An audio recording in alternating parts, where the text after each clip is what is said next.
벌써 네 번째 시간이 되었어요. 이렇게 끝나가니까 뭐 학생들처럼 이렇게 기쁘십니까? 저 학생 때는 이렇게 끝나가면 기분 좋아하고 그러는데 오늘 네 번째 시간은 제목이 저항할 수 없는 은혜입니다. 이거 다른 말로 효력 있는 부르심이라고 얘기하기도 하고요. 자, 이제 드디어 은혜가 나왔어요. 은혜. 우리 가장 칙칙한 걸로 시작을 했죠. 제일 먼저 가장 칙칙한 거 뭘로 시작했습니까? 부패로 시작했어요. 부패. 전적 부패로 시작을 했고, 그 다음에 이제 하나님의 선택이었습니다. 무조건적 선택으로 넘어가고, 그 다음에 이제 성자 예수님이 출동을 하셨죠. 그래서 속죄했습니다. 제한적 속죄.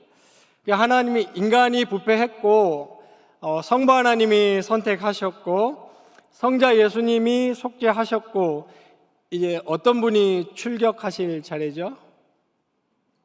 네, 성령 하나님, 성령님께서 드디어 출격하실 차례입니다.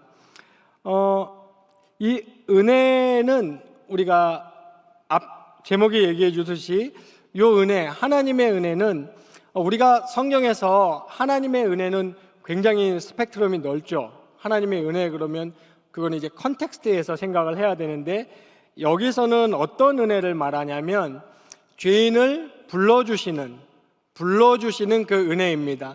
이 말을 잘 이해하시면 좋겠어요. 불러주시는 것 자체가 이미 은혜예요. 그게 큰 은혜인데 하나님이 이렇게 죄인을 불러주시는 이 은혜에는 중요한 속성이 있어요. 이 은혜를 그래서 제가 부르심이라고 해도 된다 그랬죠. 중요한 속성은 무엇이냐면 저항할 수 없는 은혜입니다. 또 다른 말로 우리가 부르심이라고 표현한다면 효력 있는 부르심입니다. 이 저항할 수 없는 이라는 요 특징과 또 반드시 효력이 있는 이러한 부르심의 특징에는 하나님의 열심, 하나님의 사랑이 이렇게 막 뿜뿜뿜하고 이렇게 막 드러나는 저항할 수 없는 반드시 효력 있는 인간의 어떤 사랑이나 인간의 은혜하고는 완전히 다르죠. 인간은 어떤 사람을 굉장히 사랑하고 어떤 사람을 굉장히 갈망하고 안타까워해도 그것이 효력이 없는 경우가 있습니다. 그런데 하나님의 은혜는 반드시 효력이 있는 것입니다. 여러분 구원의 역사, 저 지난 시간에 제가 설명드렸던 구원의 역사와 오늘 좀 이따 할 겁니다. 구원의 서정 혹은 구원의 순서, 요거 이제 지난 시간인가요? 제가 얘기했던 거 기억나십니까? 구원의 역사라는 거는 하나님께서 시간과 공간이 존재하기 전에 우리가 소위 창세 전이라고 부르죠. 그때부터 시작해서 천지 창조를 이루시고 이렇게 인간의 구원을 쭉 이루어 오신 이제 이스라엘이라는 국가를 통해서 예표하시고 예수 그리스도가 직접 오시고 십자가와 부활로 성취하시고 그 예수 그리스도의 터 위에서 앞으로 있을 재림까지 이 전 시공간의 역사적 의미가 이제 구원의 역사, 소위 말하는 우리 신학자들이 구원의 역사라고 부르는 것입니다. 그런데 오늘부터 할 거는 이제 구원의 서정, 구원의 순서인데 구원의 순서라는 게 무엇을 의미하냐면 우리 인간 안에서 일어난 일을 의미합니다. 그러니까 고효력, 하나님이 전 시공간과 역사를 통해서 예수 그리스도의 십자가와 부활과 재림의 약속을 통해서 이루어 놓으신 그 일을 우리는 구속, 그죠? 구원, 예수 그리스도의 십자가 효력이라고 하는데 요게 이제 발동이 된 거죠. 역사 속에서 하나님 전적인 하나님의 사역으로 요게 인간 한 사람 한 사람에게 반드시 여기 있는 사람들 전부입니다. 저를 포함해서 이미 한 사람 한 사람에게 아주 집요하게, 아주 성실하게, 효력 있게, 실패 없이, 저항할 수 없게 일어난 그 일을 오늘 얘기하려고 하는 겁니다. 그래서 그 특징 중에 하나가 거부할 수 없는, 저항할 수 없는 은혜로운 하나님의 구원의 은혜입니다. 얼마 전에 제가 우리 집 애들하고 짜장면을 이제 중국집에서 요리를 시켜 먹었어요. 저희 집에 이제 늘 밥 해주시는 분이 갑자기 사라지셔가지고 저희 셋이 이제 중국집에서 탕수육이랑 맛있는 거를 시켜 먹었어요. 다 먹고 치워야 되니까 제가 이제 나는 돈을 냈으니까 빠지겠다. 그때 우리 아들이 나는 가져왔으니까 빠지겠다. 그러니까 거기가 이제 배달이 안 되는, 저희 아파트 바로 앞에 있는 집 배달이 안 되는데요. 근데 저희 딸이 남았잖아요. 딸이 나는 같이 먹어줬잖아, 영광인 줄 알아 이러더라고요. 근데 그 말이 제 마음에 와닿았어요.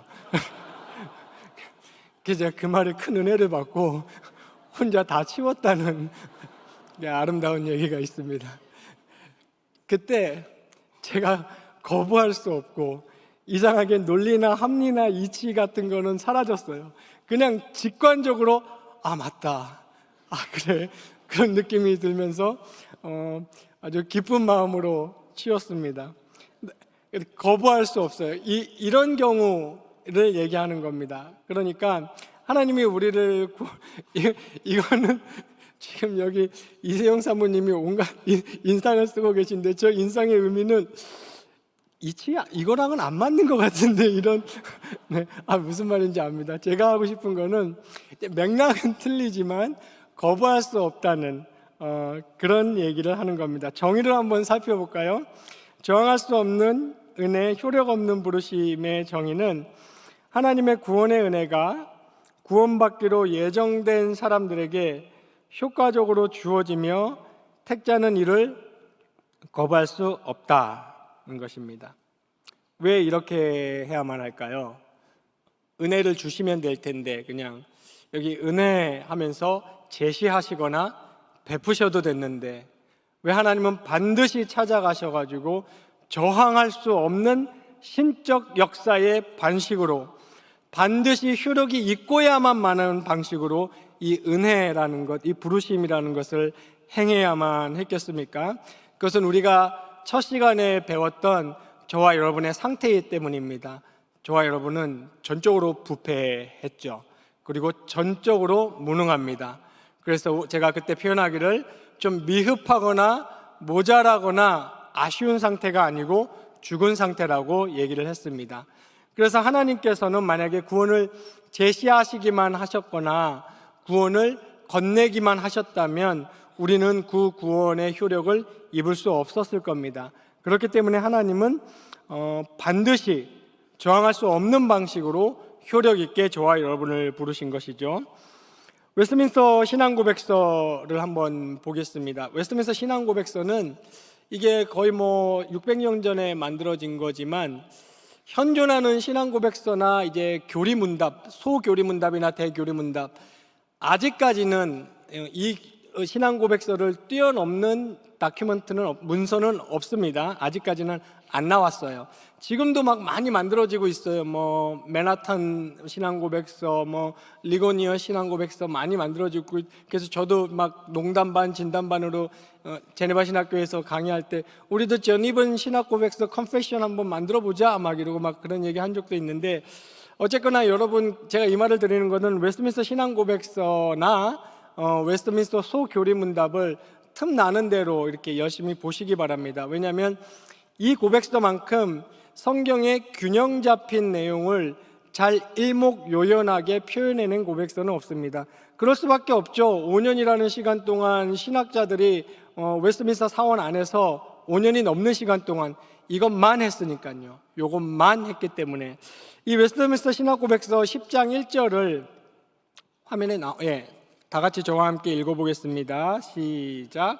하나님께서 생명에 이르도록 예정하신 모든 사람들을 그리고 그들만을 자신이 정하시고 적당하시고 생각하시는 때에 효과적으로 부르시되 그의 말씀과 성령으로 그렇게 하시며 그들이 태어나면서부터 처해 있는 죄와 사망의 상태에서 불러내어 예수 그리스도로 말미암은 은혜와 구원으로 인도하신다.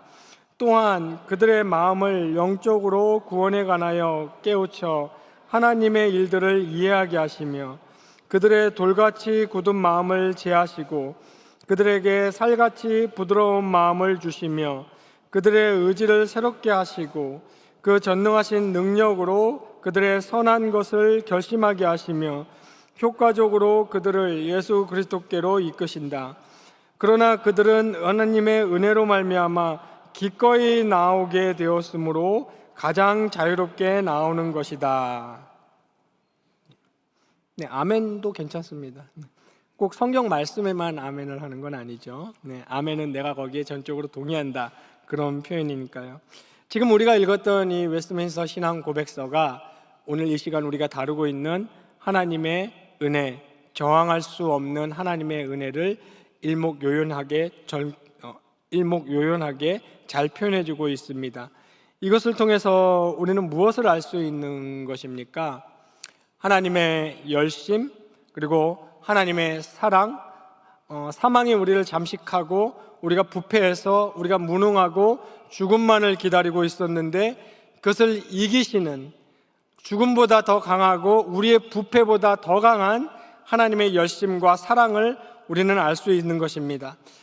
하나님께서 전 시간도 그렇고 저전 시간도 그렇고 요건 계속 강조되는 바입니다. 우리가 하나님의 무조건 선택할 때, 속죄할 때 제한적, 무조건적, 제한적, 오늘 배우는 저항할 수 없는 이러한 하나님의 하시는 일에 독단적인 표현들, 전적인 표현들을 보고 우리는 무슨 생각을 먼저 해야 되냐면 독단적이다. 인간을 무슨 AI, 로봇으로 취급하냐, 이런 생각을 먼저 해서는 안 됩니다. 성경이 이런 표현들을 통해서 강조하는 바는 하나님의 사랑입니다. 하나님의 사랑이 얼마나 강력하냐, 하나님의 사랑이 얼마나 거부할 수 없을 만큼 우리를 장악하시는 것인가, 하나님의 사랑에는 얼마나 하나님의 열심이 깃들어 있는가, 이것을 표현하는 성격들입니다. 그리고 우리가 좀 전에 읽었던 웨스트민스터 신앙고백서 10장 1절을 읽었는데 마지막 문장에 잘 표현해주고 있습니다. 그러나 그들은 하나님의 은혜로 말미암아 기꺼이 나오게 되었으므로 가장 자유롭게 나오는 것이다. 그러니까 성경을 보면 불가항력적으로 하나님의 은혜가 인간에게 작용할 때 인간의 마음은 언제나 그 일을 기뻐하게 되는 겁니다. 불가항력적이라고 해서 마치 인간은 거부하는데, 인간은 그렇게 싫다고 하는데 하나님께서 억지로 기어이 은혜를 막 쑤셔 넣는 그런 모습이 아니고 하나님의 섭리와 그리고 하나님의 능력과 하나님의 권능으로 그리고 그 하나님의 정교하심으로 기꺼이 자유롭게 기쁨으로 그 은혜를 받게 하면서도 거부할 수 없게 하는, 불가항력적이고 자유롭고 거부할 수 없고 기쁜 이런 일을 하시는 분이 하나님이고 이런 은혜를 우리에게 주시는 분이 하나님인 것입니다.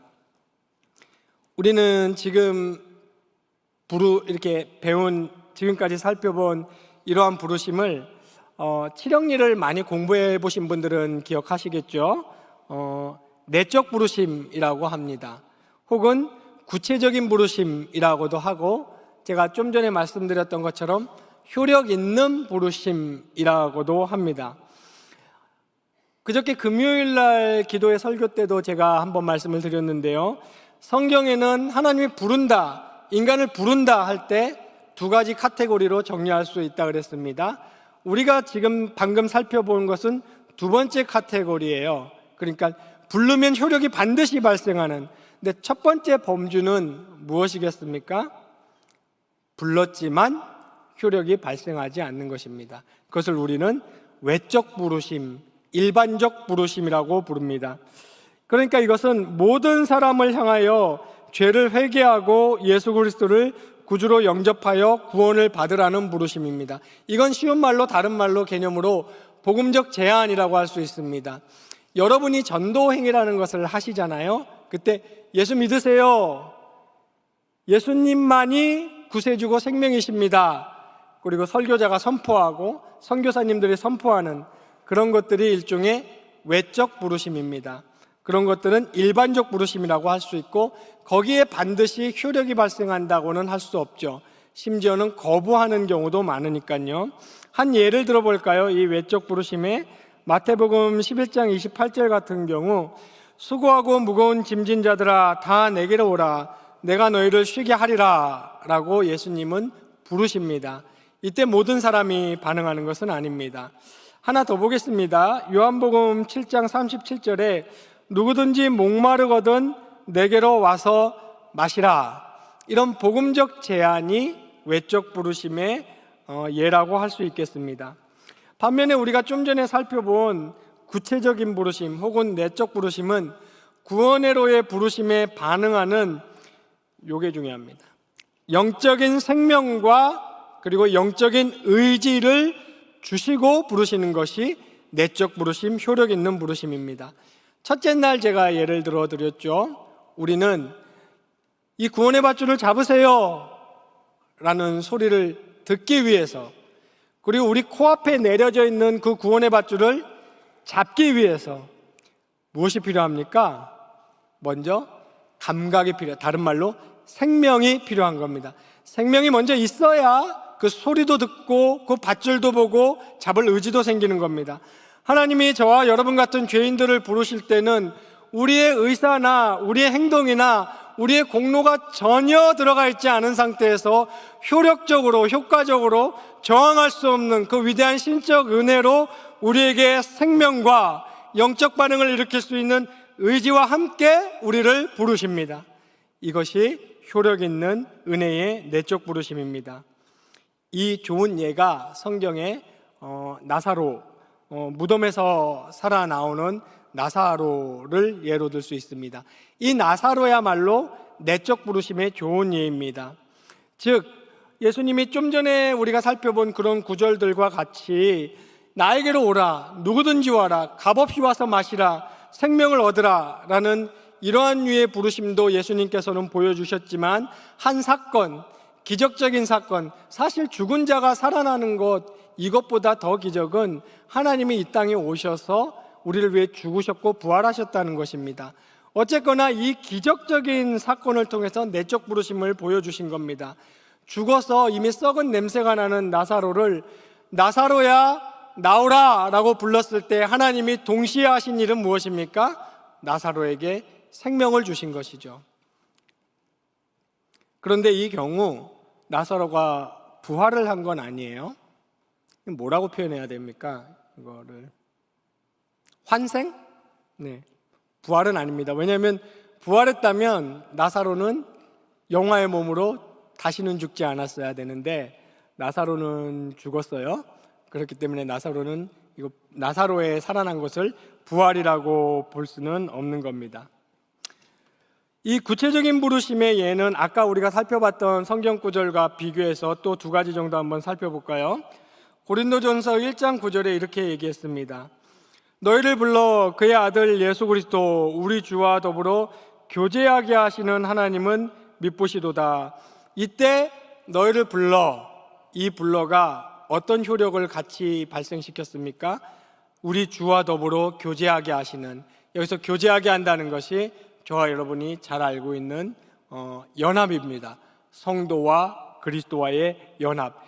이 경우 너희를 불러 할 때 이 부르심은 반드시 우리 주 예수 그리스도와 죄인이 영합하게 되는 그 위대하고 놀랍고 은혜로운 일이 발생하는 것이죠. 하나 더 보겠습니다. 디모데후서 1장 9절에 하나님이 우리를 구원하사 거룩하신 소명으로 부르심은 우리의 행위대로 하심이 아니요 오직 자기의 뜻과 영원 전부터 그리스도 예수 안에서 우리에게 주신 은혜대로 하심이라. 이때도 거룩한 소명으로 부르심, 그리고 우리를 구원하심이라는 효력을 갖고 왔는데, 여기는 아까 제가 설명했던 중요한 요소를 핵심 추가적으로 설명해 주고 있는데, 우리의 행위대로 하심이 아니요 라는 것을 바울이 첨가했습니다. 제가 아까 설명했던 내용이에요. 우리가 무엇을 듣거나 하거나 반응하기 전에 하나님이 먼저 전적으로 주권적으로 일방적으로 오셔서 새 생명을 주신 것이죠. 그래서 제가 지난 시간에 낄끼빠빠를 얘기했습니다. 칭이 의롭게 되는 데는 우리가 낄 수 없어요. 낄 자리가 없는 전적으로 하나님의 은혜입니다. 이것이 오늘 우리가 다루고 있는 구체적인 부르심의 내용입니다.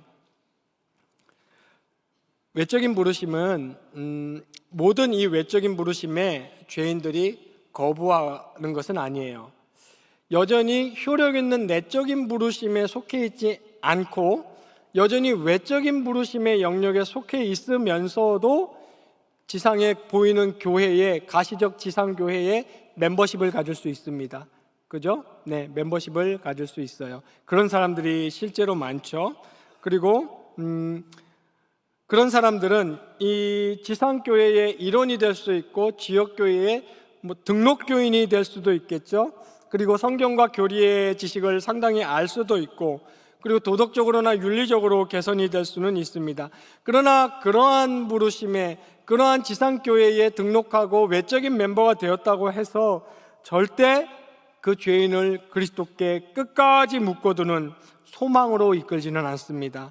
그리스도께로 완전히 이끌어 끝끝내 참된 생명을 얻게 하는 그러한 효력을 발생하는 것은 아니죠. 그리고 그런 외적 부르심에 남아있어서는 결코 우리 안에 있는 영적인 병을 치유할 수 없고 그리스도 안에서 승리할 수 없습니다.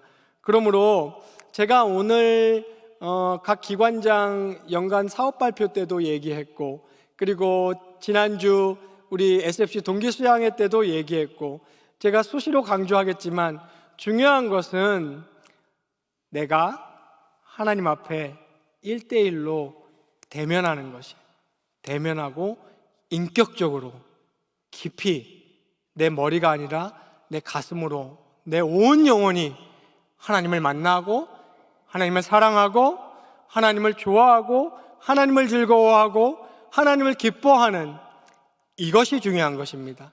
그래서 제가 오늘도 당부드린 거예요. 그 각 기관 임력원들에게 교회 일 열심히 하는 거 너무 감사합니다. 저 진심이에요. 감사하고 앞으로도 1년 내내 열심히 하시고 그렇게 충성하시고 봉사하십시오. 그러나 교회에서 분주하게 맡긴 일을 잘 처리해내고 요번 행사와 사업으로 좋은 결과물을 냈다고 해서 내가 꼭 신앙생활을 잘하고 있다고 장담할 수는 없는 거예요. 우리는 그렇게 바쁠수록, 교회를 많이 할수록 더욱 의식적으로, 더욱 의지적으로, 더욱 힘써서, 특히 그래서 제가 목양실에서 교역자들에게 자주 얘기합니다. 신방을 하지만 그 바쁜 와중에 하나님 앞에 1대1로 서라. 대면하고 내 신앙이 제대로 되어 있는지 그것을 점검하는 게 중요합니다. 그러므로 여러분들도 내가 그냥 교회의 멤버십으로 너무 오래 머물러 있는 외적 부르심의 특성의 영역에 머물러 있지는 않은지, 아니면 내 영혼이, 내 존재가, 나의 영혼 존재 깊은 곳에서 하나님과 교통하고 있고 하나님을 갈망하고 있고 정말 하나님을 즐거워하고 있고 내가 하나님과 연합되어 있는지를 늘 살펴보셔야 돼요. 그리고 그것을 애쓰는 것, 그 시간을 갖는 것, 어떻게 해서든지 그 시간을 갖는 것이 내적 부르심의 효력을 입은 사람들이 살아가는 모습입니다. 그래서 제가 이런 말씀도 자주 드렸어요. 정 공간이 없고 시간이 없으면 출근 전에 잠깐 퇴근하고 아파트 주차장에 차를 세워서 차 안에서라도 하나님과 1대1로 대면하셔야 됩니다. 조용히, 깊이 있게, 가능하시면 눈을 감고 하나님을 찾고, 아무런 얘기가 안 나오고 아무런 생각이 안 들면 주여 그러면서 하나님을 기다려도 괜찮아요. 그런 시간을 여러분은 반드시 가지셔야 됩니다.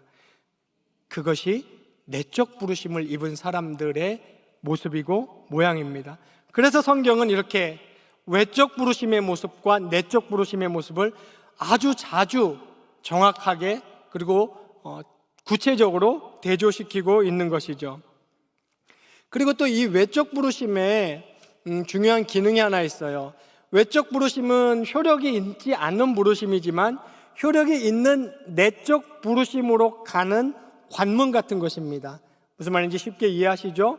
전도를 듣고 성경을 읽고 설교를 듣고 그런 외적 부르심을 통해서 내적 부르심으로 나아가는 겁니다. 듣지도 않았는데, 접해보지도 않았는데 갑자기 보리수 나무 아래서 깊은 명상에 잠기고 어느 날 주는 그리스도시요 살아계신 하나님의 아들이시니이다, 이렇게 될 수는 없어요. 이런 일은 일어나지 않습니다.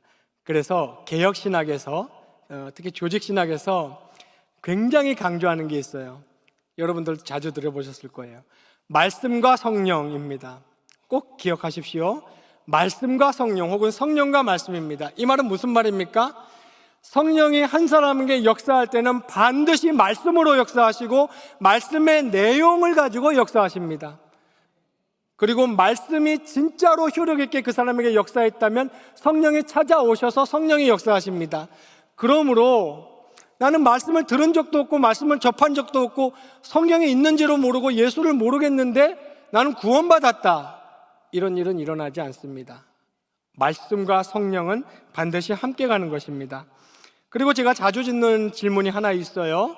부르심 효력에 관한 것인데, 이거는 어떻게 보면 굉장히 초보적인 질문인데, 이 저녁 예배에 나오시고 심지어는 찬양대 서시고 이 정도 수준의 분들이라면 이제 이런 질문은 좀 떠난 지 오래되셨을 수도 있지만, 여전히 우리 주변에는 이런 질문을 갖고 있는 소위 말하는 초신자분들이 있는데, 내가 구원받았다는 것을 어떻게 알아요? 라는 질문을 꽤 많이 들었어요. 네, 특히 학생들한테. 조직신학적으로 정교하게 설명을 할 수도 있고 하고도 싶지만 간단하게 말씀을 드리겠습니다. 어떻게 아냐면 기본적으로입니다. 기본적으로. 그리고 그 방향이 하나님의 말씀을 내가 이해하고 인정하고 순종하고 반응하고 받아들이고 있다면 그 사람 구원받은 거예요. 거부하고 있지 않다면. 제가 왜 기본적으로 그 방향이라고 말씀드렸냐면, 중생인도 하나님의 백성, 반드시 천국 가는 사람도 영화의 몸이 되기 전까지는 의심을 할 수가 있어요. 방향은 이렇게 딱 돼 있어요. 그것은 성령님이 붙들기 때문에 방향은 틀 수 없습니다. 그런데 이렇게 뒤를 돌아보기도 하고, 맞나? 이러기도 하고, 우리의 시선과 마음이 똑바로 하나님을 쳐다보지 못하지만 방향은 여전히 있습니다. 요 경우는 괜찮습니다. 요 경우는 우리가 의심을 하기도 하고 넘어지기도 하고 쓰러지기도 하지만 구원받은 겁니다. 그래서 기본적으로, 그리고 삶의 방향이 하나님의 말씀에 순종하고 반응한다면 나는 구원받았구나 확신하시면 됩니다. 노아가 그랬죠. 노아가 방주 지어라, 구원 준비해라 했을 때 네, 순종했어요. 갈대아 우르를 떠나, 친척 아비를 떠나서 내가 지시할 땅으로 가라, 아브라함에게 네 그랬습니다. 그렇다고 특히 아브라함, 그렇다고 이 사람들이 의심과 불순종의 시간들이 없었을까요? 그럴 리가요. 성경에 그런 시간이 없었던 인물은 예수 그리스도밖에 없어요. 모든 인간은 의심과 불순종의 시간이 있습니다. 그러므로 내가 기본적으로 삶의 방향이 하나님을 향해 있다면 나는 구원인이구나라는 것을 확신하시면 됩니다. 결론을 맺겠습니다. 이 저항할 수 없는 은혜, 효력 있는 부르심은 우리가 하나님의 사랑이, 우리를 향한 하나님의 사랑이 얼마나 열심히 있고 얼마나 정교하고 그리고 얼마나 강력한지를 우리에게 보여주십니다. 그것을 죄인인 우리에게 실행할 수 있는 유일한 방법은 저항할 수 없이 그 은혜를 주시는 길 외에는 없었고, 하나님만이 하실 수 있는 일을 하나님이 우리에게 하신 것입니다. 그리고 이 하나님의 저항할 수 없는 이 은혜, 우리가 천국 가서도 누리게 될, 우리를 한시도 떠나지 않는, 우리의 둔한 감각이 그것을 잊었을 때에도 우리를 떠난 적이 없는 그 하나님의 은혜가 저와 여러분의 삶에 기쁨을 주는 것입니다. 이 불가항력적 은혜를 설교를 했던 해리 아이언사이드라는 목사님이 있어요. 이 사람이 그 설교를 하면서 하나님의 주권적인, 독단적인 마놀지즘이죠. 제가 말씀드렸던 알미니안주의 같은 경우는 시놀지즘이에요. 그러니까 신과 인력이 합력한다. 그래서 시너지 효과를 내는 거죠. 근데 우리 개혁신앙 성경은 마놀지즘입니다.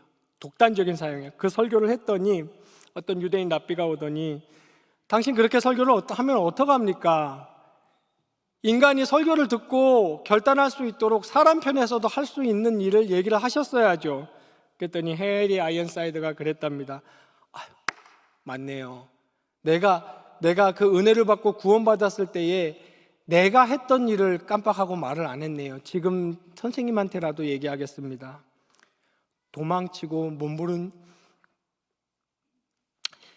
도망치고 몸부림쳤던 일밖에는 없었습니다. 안 받으려고 몸부림쳤던 일밖에는 없었습니다. 그랬습니다. 그러나 끝끝내 하나님의 은혜는 감미롭고 질서 있고 나를 무시하지 않는 방식으로 자유롭게 나에게 저항할 수 없는 방식으로 은혜를 주셨습니다. 그렇게 얘기를 하셨습니다. 저와 여러분이 그 은혜를 누리고 그 은혜를 받았고 그 은혜 가운데 살고 있으며 앞으로도 영원히 그 은혜의 물결 속에서 살아가야 될 자들입니다. 우리 오늘 네 번째 시간에 배운 이 하나님이 우리를 얼마나 저항할 수 없는 방식으로 효력 있게 우리를 불러주셨는지, 이 하나님의 위대하신 작정과 사랑과 열심과 정교함에 늘 찬양과 감사와 함께 구원인의 삶을 살아가시는 경양의 모든 성도님들 되시기를 주님의 이름으로 축원합니다.